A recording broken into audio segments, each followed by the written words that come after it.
Welcome to the We Are Dads 2 podcast. Teachers play a very significant role in our lives. For at least a decade of our existence, teachers have been helping us learn and grow as a whole person.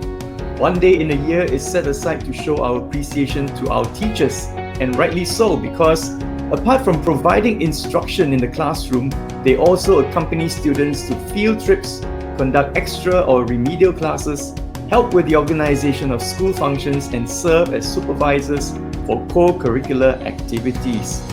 One person is able to do so many responsibilities at the same time confounds and evokes great respect from all of us. And because Teachers' Day is just around the corner, this episode will be dedicated to all the teachers who have played such a significant role in our children's lives. And to help us understand the work that teachers do, we have as our guest, Andrew Kang. Andrew Kang is a former MOE Vice Principal and NIE External Consultant. Education seems to be in his blood because even after leaving the teaching job, he went on to start a company to reimagine learning. Andrew is also a dad. The ages of his children are 18, 16, 14, and 11. Welcome, Andrew, to We Are Dads 2. Wow, amazing, Hassan. Thank you for the invitation and the amazing introduction. You know, you started this company called Teacher Online, and Yes. I saw on your website the tagline is reimagining learning. Can Yes, you tell us that's a bit right. more? How do you reimagine learning? Yes, amazing. Thank you for noticing that, because it's something that we would like to get to, in the process. And it's not something like you are already reimagining learning. So we have the part 2 of the tagline is to reinvent education. So definitely it's a far-fetched idea, but very visionary, right? We like to change the way we learn. It's not just traditionally face-to-face or in the physical space. So it started before the COVID, and we realized that, we have to redefine school. It's not confined by the boundaries or the physical boundaries or the four walls, but it's really, the world is digital, is online. We're in this reformation or revolution, you like to call it, right? From agricultural and then industrialization, and then information, data, digital revolution. So the way we learn will be very different. The future of learning is not just online, but really connected to the world. Get to know other students from all over the world. And at the comfort of your own home, you don't really have to go to an international school that prides itself at many international students, or fly to another country. Wherever you are at your home, you can actually have an international education, get to know people from Turkey, Egypt, Mexico, US, India, everywhere. Yeah. So I the way we see. learn Okay. has been changed and redefined. Yeah. Oh, that sounds exciting. So it sounds like a cross-pollination of ideas, and besides just mathematics and science and English, Yeah. you're also learning about culture and maybe even language, right? Yes, for better humanity. That's why our vision is for a better world through education, and one life change at a time, because it cannot be too idealistic and not realistic. So just one life change at one time. So one question I have, because I used to Yes, I used to have a Hafiz. tuition center as well. Yeah, And it's always this thinking that why Singapore students need tuition? right. Isn't school enough? For them to study. And what is Right. it that good tuition center or good education center provide that is not provided in schools? True. Because I'm from the other side, not whether is it good side, dark side, or whatever. But I'm actually, was once in the MOE for 18 years, as a head of department, taught sports science, and then as a academic vice principal, also in NIE as an external consultant. So exactly, Hafiz, actually what MOE can do is really amazing, highly trained teachers, environment, the resources that we have. Just that there are students, who needs extra coaching, and many a times one-to-one coaching, which resources are still limited, in a setup like a huge school, So there's always this, enrichment and extra lessons to, reaffirm and also reinforce learning. And because of the nature of the school, large class size and all that, and of course teachers trying to manage and also coach the lower ability, mid ability, and high ability, but there are many times where they need a lot more coaching, and so that's where tuition or private institution like us can come in. And especially here at Teacher Online, we do encourage a lot of one-to-one coaching. So like we all know, to train an Olympian, you need a one coach, one athletes. And so here we have a lot of one-to-one to personalization, customization, and personal coaching. Nothing like one master sifu with one disciple, once a week, twice a week, or 3 times a week, which definitely there are limited resources in ministry to do that. So here we support what ministry is doing to help and to realize the academic potential of every child. So we see it as a partnership. Amazing. I really believe in one-to-one, coaching as well. And but the problem is that the cost, you see, to get one person to face another person, versus one person handling 10 or 20, it's always a cost benefit thing, right? So I really need to know what kind of formula that you have. Anyway. It's really amazing. I see that there's a really different value that you are providing for students out there. Great. Hafiz and I are very excited about something new that's happening. We are starting a book club and would like you to join us. There are vast amounts of knowledge and wisdom in books that are readily accessible to everyone. Reading is also a way to learn from experts in various fields. Not a reader? No problem. Follow our podcast and listen to the episode where Hafiz and I will discuss and summarize a book or a portion of a book. We will use that as the starting point for our book club discussion. We will meet on the first Wednesday of every month. Find out how to join on our Instagram and Facebook pages. We will see you there.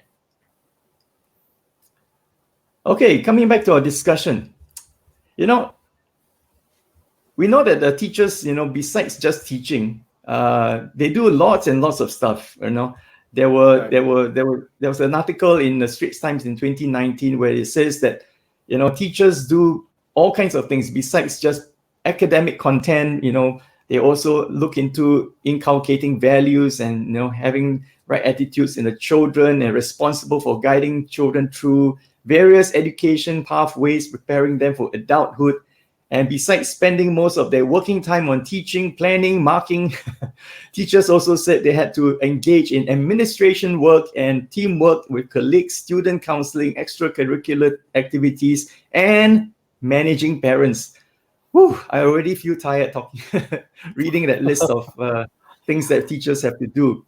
So the question is it even possible? How does one person do all that? Right. Exactly what you described, and what the media has portrayed the life, the long list of responsibility. I think is very accurate description, so to speak. Definitely not exhaustive from the list that you have mentioned, because we are also part parent. We are also part caregiver. We are administrator, and sometimes we can call it maybe not banker, but we do use part of our own money to either spend on recess or lunch or drinks. And I used to be a form teacher, right? Like once a week, once every 2 weeks, to reward the whole class, all 40 students go down to the canteen. I buy everyone a drink, and that is so ecstatic for the kids. And even at myself as a form teacher, I was very young and on fire for teacher. I actually visited every single student home, 40 of them, over the course of 1 year. Really? And 3 months. Wow. I took the effort to know where they live, how they live, who are their parents, what kind of income bracket they are. And so I earned myself the right to reprimand, discipline, encourage them, and be their teacher, because I have made the effort to invade their private space. I know where they sleep, their room, how it looks like. And so whenever I, try to educate a student, I see not just the person, but the background of the student, the home that he comes from, and the parents that I spoke to. So I actually did that as a beginning teacher. And so as a teacher, you have to wear many hats, because you're not just a subject teacher, you're a form teacher, you're a co-form teacher, and because it is a calling, so like what person you just asked, how can we do all this? It is possible because it is a calling. So when you are being called to do the role and to have the privilege and to be a teacher, it drives you. You just have that extra energy and strength because it's no longer a job. It is a calling. And the statement by MOE, molding the future of the nation, really is embedded in our heart. So we know that one child adds another, and we raise them and educate them to be good husband, son, wife, spouse. Then there's one good family. Many families make up a nation, and so the nation will thrive because the families are the well-being are being taken care of. We're actually building a nation, but one life at a time. So with that, it gives us unlimited energy and drive to do whatever we have to do, including administration, collect money. You used to collect $2, $3 for the student and then hand it to the general office. I think now this has been cut down by a lot because ministry has added administrative, executive, and school counselor. So I think it's getting better. Yeah, so definitely, I mean, to do all those things, a teacher, I'm not sure whether that's an ideal teacher and whether that's an average teacher's expectation, but definitely if you find meaning in what you do, you will do all those things, right? So teachers also work long hours, right? Yes. An average of about 56 hours a week, according to some research, which meant that a lot of work is being done after official school hours. So according to the same article that it was mentioned up there, so how do teachers balance work and family and personal life? Yeah, I think increasingly, not just in the space in the ministry, but in the private world, they are using more like harmony. But anyway, they're just term, right? Balance is a little bit hard because I think we work 56, 60 over hours for teachers, taking work home. You can be a subject teacher like English or math or history, but it's the after school hour when you get home at 5, 6, or even 6 plus after school, because we start at 7 o'clock, we'll be in school at about 7. And we leave school at about 6, or sometimes if we can go off early with no CCA, 4 o'clock. But there are a lot of marking involved. There are students calling us because of issues, sometimes parents, sometimes administration, sometimes they are training, slides to prepare, or events like school Thanksgiving or National Day celebration, So we are also event planners.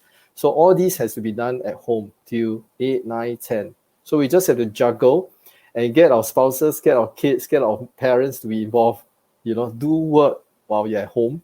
And that's how you try to integrate. For myself, when I did my visit to the 40 students, which I mentioned to you, half of the family, my wife came along with my, that time was 3-year-old and a 1-year-old. So it's about the whole family supporting the teachers and the educators' job and take them along and do it together. So it's very hard to have balance, so to speak. You have to integrate into your family life. And I had many students visited my family, come to my home. My wife will cook for them. And sometimes we give them extra tuition over the weekends.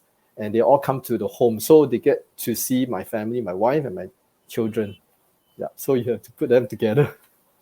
Wow, I think that's a very creative way, bringing your kids along or even your wife along so that they actually see what you do and, they feel a part of it, and it's a day, for your kids, it will be a road trip. It's amazing because I organized the movie for my whole class, like almost 40 of them turned up. Then my family just watched together. The one from Jack Neo, I Not Stupid 2, many years ago. And actually we cried together because it was such a touching, relevant movie. And we had a zoo camp as well for 40 students. I organized. The school paid for it. 2 days, 1 night in the zoo. We actually stay in a tent in Mandai. And my family, we have one tent by ourselves. I just pay for my wife and the kids. So we do it together. So that was a good example that you gave, because bringing family to our job has a double-edged sword. Because sometimes they come and say, "You're doing your work. I do not want to get involved because I want to have fun." So what you did is very good to integrate, right? And have a program that serves both parties. So I think now, yeah, I would like to wish all teachers happy Teachers Day, right? Paksin and Yes, I, happy would like, teachers. and Drew too. All right, would like to wish all teachers out there happy Teachers Day. Really appreciate all that you are doing for our children. As a token of appreciation, all teachers can sign up for any workshop conducted by Center for Fathering for free. Wow, amazing. Woo. Yes, just use the promo code TEACH, TEACH, when you sign up. So head to Wonderful. fathers.com.sg now. Right. So moving on, Andrew, Yes. I want to talk about teachers. You talk about teachers have so many roles, right? One of the roles probably is a counselor or to be a para counselor. So this is, Yep. of course, in the aftermath of the alleged murder of a 13-year-old boy, by another 16-year-old schoolmate, right? So a spotlight has been pointed at the mental health of the young. Right. So according to the newspaper article, one newspaper article, a strong stigma of seeing a counselor is preventing students from seeking professional help. And the students say that they prefer their teachers to counselors for mental health. Yes, it is. Yeah, so I know that teachers are already playing the role of de facto counselor, para counselor, anyway to the students. So my question is, if teachers are looking after the mental health of their students, who is looking after the teachers' mental health? Mental Right. health. Right. Right. I understand. So definitely peer support will be important, right? You get emotional, mental counseling, so to speak, or strength and support from one another because teachers are very close to one another. So we always, encourage one another or complain to each other. Complain because it's an outlet for you to air your grievances, your workload, or you have a bad day. So it's always peer support comes in first. Then the second layer would definitely, let's say we don't talk about workplace, is family support. So as an individual, as a teacher, you will know that you have to build your own family network, your spouse, your sibling, if you're not married, then or your parents or your friends from outside. Then you come back to the school, definitely, because since you're asking about who looks after, it will definitely be the immediate supervisor, or we call them HOD, right? Head of department. If you're a teacher, then your immediate supervisor is head of department, the one that you report to, we call it RO. Or it could be another head of department from another department, as long as he or she is in a higher position. So that would be the person, that you go to. You will have issues, trouble, problems. And then, of course, the next in line would be the vice principal, like myself when I was in school, someone that they can approach. You don't have to feel there's bureaucracy. We always have this open invitation. You don't speak to your HOD, you like to speak to a VP or the P principal, it's fine because we are also there as school leaders to take good care of the teachers, whether it's a beginning teacher, head of department, of course, school leaders. We will take care of the counselor, the administration manager, and the cleaners, the canteen staff. So for sure, the school leaders have to be the most steady, has to be the most stable, well loved and able to take good care of the school. If not, then why put us in position, right? And then of course, school leaders has superintendent, director, and so it goes on, the hierarchy. Yeah. Yeah. What about yourself? How do you take care of your own mental health? I mean, do you have any tips, any experiences? What works and what doesn't? Right. So for myself, I can just give a few examples. One is I look up to my former principal, Miss Doris Ho, in very high regard, and she's an amazing leader and someone with a huge, huge heart for me, my family, my kids. So she's a pillar of support, not just for myself, but as a vice principal to her, as a HOD, and other HOD. So we look up to her, we find her strength in her. So we can always run to her for issues, and she'll always be there for you. So which is so, so important as the head of that family, right? As the head of that school. And then, of course, myself, my spouse, spend time with her, share with her issues, friends. But since you asked, Hafiz, I think I will also mention that at the end of the day, it boils down to one person. that you can always reach out to and to find strength, which is yourself, which is myself. I like this proverbs or quotation. It says, find time to strengthen yourself. Because at the end, and then the word is also translated to encourage. Encourage yourself in hard times. Why? Because there are times your spouse can't even help you. Your school leader or bosses cannot help. No one can. The only one that can help is yourself. You find inner strength. You psycho yourself. You talk to yourself. You bring inner strength and energy, which I feel everyone has that strength and energy to encourage yourself, push yourself, and as I mentioned earlier on, strengthen yourself. Because really, sometimes no one is there for you. You have to find strength within yourself and to just move on and to live on, right? I mean, right? You can't. No one is there 24 hours for you unless you have a religion. That could be another form.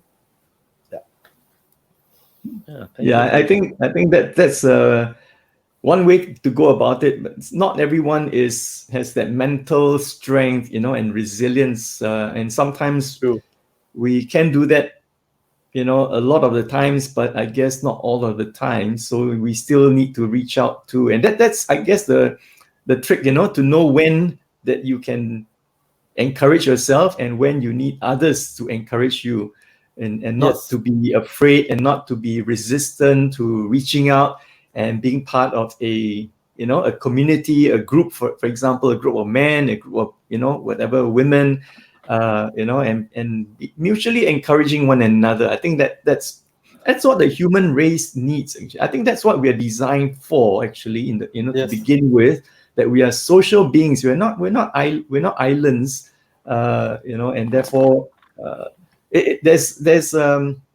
there is advantages in being in solitude, but we can't be in solitude 24/7. No. So like what I mentioned is a blended. You approach others, you learn on others. There will be many gaps where you can't. Yeah. So maybe it's sort of like, you have to have both. It cannot be just one way. Like just correct. Yes. Yeah. Understand. So it's true. Yeah. So we need to have that social safety net ready, and when we need it, we can just fall into it, and there'll be someone or some people who will be trusted enough to catch us when we fall, or when we go to them. Yeah. It is. One more question. We are all parents, so my kid, I have one child still in school, in secondary school, doing her O-levels this year, and Hafiz also has.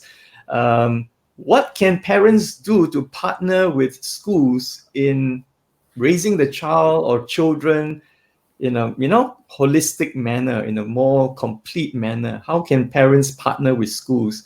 I know there's a PSG, but so what does PSG do, and what can parents do? Maybe you can. Right. I know you're out of that system already, but if you can just pitch for PSGs, that would be good. Yeah, I would definitely and certainly encourage, because not all parents are in PSG in the first place. So if you're not, just the act of signing up shows that you're interested and you're making an effort. So when we say that PSG has some limitation, you can't really get, but the fact is, whether have you done so as a parent, to sign up and get newsletters, and they call you for meetings. So the act of registration, by registering yourself, your children in the school, and you say, hey, hi Elizabeth or Abigail, my two daughters, I signed up for the PSG. They were like, what? You were just completely surprised them, but just by signing up, right? Then after that, it really depends on your time, your commitment. You have to work to bring bread and butter. It doesn't matter. Do at your own pace, do what you can. By joining a PSG, you get newsletter, calls, meet up in the Zoom. Even if you attend one meeting or one school event per year, it does a lot in terms of partnership, right? You get to know the teacher better, the teacher gets to know you better. You have access to the head of department, you have access to the PSG head, you have access to school leaders once in a while. Again, depends on your involvement, your time and factors, which you can vary, But first thing, act first is to sign up, and then try to at least attend 1, 2, 3, or if you have time and energy, join the committee. there will be a lot of things in common. Say, hey, next week National Day, I know it's at 9. Anyway, mommy will be there at the Zoom, or I'll be in the school to give out the flag. Okay, then they will be excited. Although sometimes they say, no, mommy, don't come, or daddy, don't come to my school. But actually, they are very happy that you're involved, So it shows a lot that you're making effort to connect with the school and to partner with the school. So do it. I think the I think that, benefit, is not only for the school and for the students, it's for the teachers. When the teachers see that parents participate in developing the children, or even in the school activities, that gives an encouragement. And not only the communication with the parents is another thing.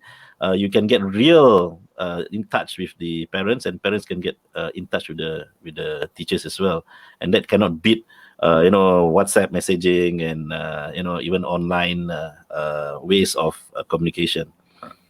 Definitely, because you'll be seen in school or in the Zoom and say, hey, Mr. Tan, form teacher, how are you? And I say, I'm in PSG. And you just have a different relationship right now because you're a parent volunteer. You do something for the school.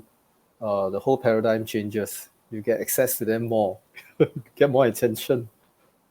Yeah, probably, but probably the schools and teachers have to think how you can attract more parents to see direct benefits. Sometimes volunteers, and I deal with volunteers. We always assume that volunteers give and they don't want to get back. I don't believe in that. Volunteers are humans. They want to see benefit of doing anything because they have to prioritize between what A, B, C events. Why do I go to A, not B? So that's another thing probably we can think about, and maybe you can also share some of the very effective way of attracting parents, to be involved in such a activity or program. Right, that would be my advice for the schools. They have different ways. I'm sure they're trying really hard. Yeah, my only peeve with the PSG, PSG stands for Parents Support Group, right? Right. So my only peeve is this: who is supporting who? Is the parents supporting the school, or the school, or the PSG supporting the parents? I mean, personally, I've never joined the PSG. I have to admit, a confession is good for the soul. So, I'm speaking from my own experience. How I felt is that when I joined PSG, I'm only, they'll be asking me to do this, do that, do this, do that. But what do I get in return? So that's right. How I felt. And I believe I'm just one representation of many, many other parents. Sure.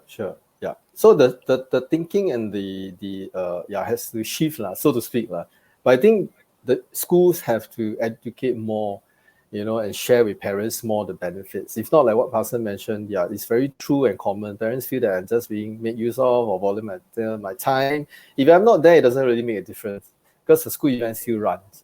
But I think the true benefit is not actually the school, because the school can run without any PSG. It is the parent relationship with your child. That is the most beautiful. By being there, making 2 hours time. For example, in my previous school, the parents will do a dance during Teacher's Day, and the kids went ecstatic. Whether when the teachers perform and the parents perform a dance like Korean, I can imagine. They went crazy. And imagine your child is sitting there. That is my dad. That is my mom doing weird stuff, losing face. The dad actually joined, Korean dance, kind of like, that kind. And she goes crazy. The kids, your children will benefit the most, not the school. Because I've given talks in my girl Abigail's primary school. She was so shy. She doesn't want me to go, blah, blah, blah. But secretly, she remembered till now. She appreciates. When I was standing on the stage to give a talk on army and police, I used to be the army and police. And I actually say, oh, Abigail, that's my girl there. She feels so embarrassed, but still today she remembered that I call her name, I acknowledge her, and my daddy was on stage giving a career talk on what it means to be an army officer and police officer. So the wonder is not the school. The wonder is my child remembers still today. I wore the uniform and then I make time. I was so busy at work, but I took 3 hours to prep, go to school, talk on stage, and then took her home from there, waited for her. It is so beautiful. I will not think what the school will benefit. What I do is very mundane. I see what impact and change does it have on my child and her relationship with me? Till today, we still talk about it. Daddy, that time you wear the uniform, wow, I tell it till today, 10 years already. And did you priceless. ask her, want me to do it Priceless. again? Yeah, I'll do anything for them. Well, it just shows that when you are able to, leverage on the parents' strength and skills, parents do have expertise, in their work, in their experience, and you when leverage those things, not just to come and organize things, carry chairs, but to really look into how they can contribute to the school. I think it's not about the numbers. The few parents that are there are able to contribute to the betterment of the students as a whole, and the parents also feel that they are contributing, and that's what the satisfaction is. That's what they want to get. Not only the fact that they get appreciated, but the fact that they did something. They see an impact. You mentioned, right? They should impact from their volunteer efforts. Yeah, because you have to take leave, then you go to school with your child, and go for NDP half a day. Then you say, "Mommy will be there, but Daddy will giving flyers or doing help." Then, okay, 10 o'clock I meet you. So you're actually going to the school together with her. Then you split, right? She go to a class, you go meet another parent, and you take half a day off. So precious because half a day is like cost so much money, time, effort. I can do so many things, but you set aside half a day or full day, take leave, just to go there, and then you go into the school. You didn't leave, huh? Usually you drop your child. You say, okay, bye-bye, I'm going to the staff room to meet so-and-so, and see you at the NDP event later. Beautiful. It's just too beautiful to miss. Wow. Yeah. Nice. Yeah. It's And then unforgettable. maybe Those last thing memories are made of. for parents is sometimes when we see PSG like not very effective, then that person is the best to become the chairman and change the whole thing. I mean, like Parson, you go in and say, then try to join the core group, then be the chairman and make the difference. Because we have parents in school like that. I say, you are the perfect person to be the chairperson. Because you can see so many pitfalls, gaps. Please be the chairman and change things, please. Yeah. That's what I do at school. Then the job of the school and the person that assigned them to support. Okay, because they do this full time as a volunteer to provide the enough support for them to really get from them their skills and contribute to the larger cause and the team. Yes. That can come up with a good program together. Yes. Well, thank you, Andrew. This has been a very informative and I think we have learned a lot more about what teachers go through and what their commitment level is like and the sacrifices even. And you have given us a good idea of example of how teachers can find maybe not balance but integration and harmony between their work and their family life as well as personal life. Thank you for taking this time, and it was a very nice talking to you. Thank you, Andrew. Thank you for having me. Thank you. Great. Bye. Bye-bye. This has been We Are Dads 2 podcast. Thank you for listening. If you have enjoyed today's episode, be sure to follow us so that you will not miss any future episodes. Also, do let other fellow dads know about this podcast. If you would like to react to what you have heard today, just head to one of our social media platforms. We are on Instagram and Facebook. Or you can email us at wearedads2@gmail.com. Till the next time, this is Hafiz and Parkson signing off.